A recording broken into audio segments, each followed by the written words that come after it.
Hello, Lottie Dottie and everybody.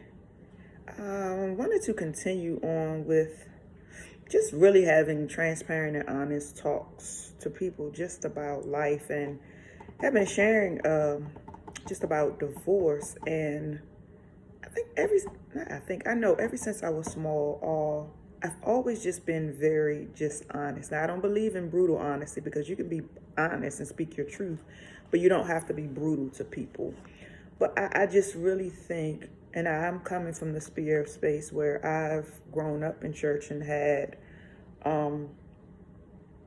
didn't always follow everything to the letter, and I struggled with that. And I'm not the only one who has fallen in that space.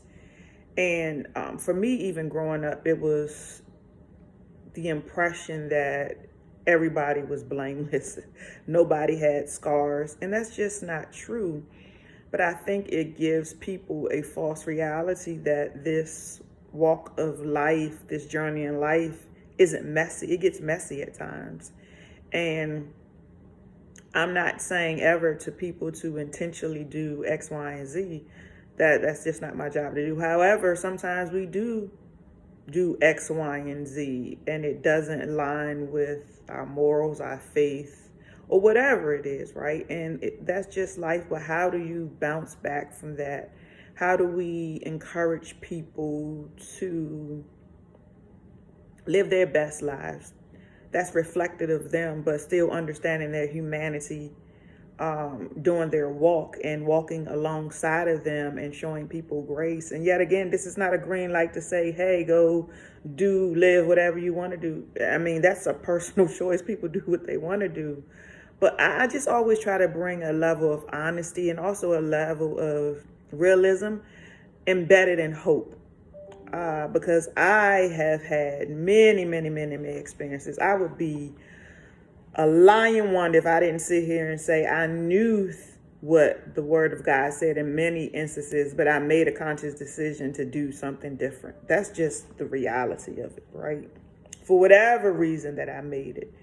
And sometimes your feelings can get so in a way that you just fall into what you feel in those moments. And I know I am not the only woman that has experienced some of these things. And I had wrestled with for so many years of getting pregnant before I had gotten married, and then rushing down to the altar because I was just so embarrassed, and the shame and the guilt that came from that. And I have a gift to write poems. And the other night I was sitting, and this piece just came to my mind, and I had posted it on social, and it got a lot of traction. And I said, well, let me come and actually read it. And it's called Choosey Lover. And for those who know of the good Isley brothers, you know where the title came from. And so my first time actually just reading this piece in its most raw and authentic form. And so here I go. Choosey Lover. I consider myself an old soul, and it's an old soul song where the lyrics are just so cold. The Isley brothers said, Choosey Lover, girl, I'm so proud of you. I'm so glad you chose me, and I'll make you so happy. I honestly have been that choosy lover, and my choices temporarily made me happy. It stopped the physical urge and the itch, but it clicked on the heartache switch. I tried to convince myself that the pleasurable experience was the only thing I wanted, but that was furthest from the truth, and it left me feeling so disappointed. Choosey lover, girl, I'm so proud of you. But I wasn't. There was a void in me, and I wanted an intimate connection. I escaped into a fantasy and sometimes didn't use protection, falling into the heat and the passion of the moment, deep down knowing this would only bring temporary enjoyment. Choosey lover, girl, I'm so proud of you. I'm so glad you chose me, and I will make you so happy. Thought I had a lover, but I was kidding myself. It was simply sex and absolutely nothing else. Many, many women try to convince themselves that this is all that they really want. But we must be fully honest with ourselves and get to the main point of full acceptance and truth deep within, that quite often many women want a dedicated, faithful, and loving spouse. That quite often many women want a dedicated, faithful, and loving spouse, but we often accept a session drive-by and then expect you to get dressed and just leave our house. Choosey Lover, girl, I'm so proud of you. I'm so glad you chose me. So many of us really don't feel that, you see. The truth is we are attempting to fill a void of loneliness, and we settled just for passionate hot sex. Choosey Lover, girl, I'm so proud of you. I'm so glad you chose me. But many of us, honestly, are not.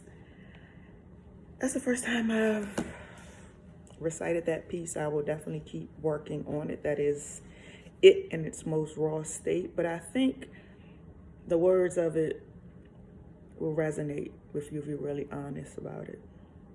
And sometimes we're very shameful to share our truths because we're wondering how people are going to judge us. And your story isn't for everybody. My story isn't for everybody, right? But it should be in a community of people that you can trust and that you can bear your honesty with. And then you can get to the root level of how can I do something different?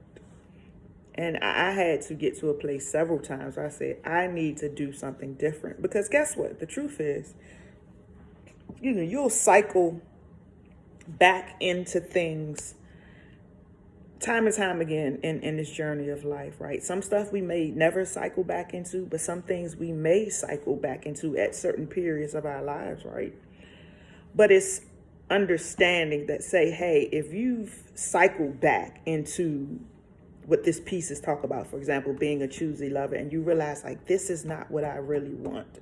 And that you have that temporary enjoyment, but you know that's not really, really what you want. I'm talking to you. Like, I've been that girl. And it's like you have to really make a decision. And who can you really be honest about?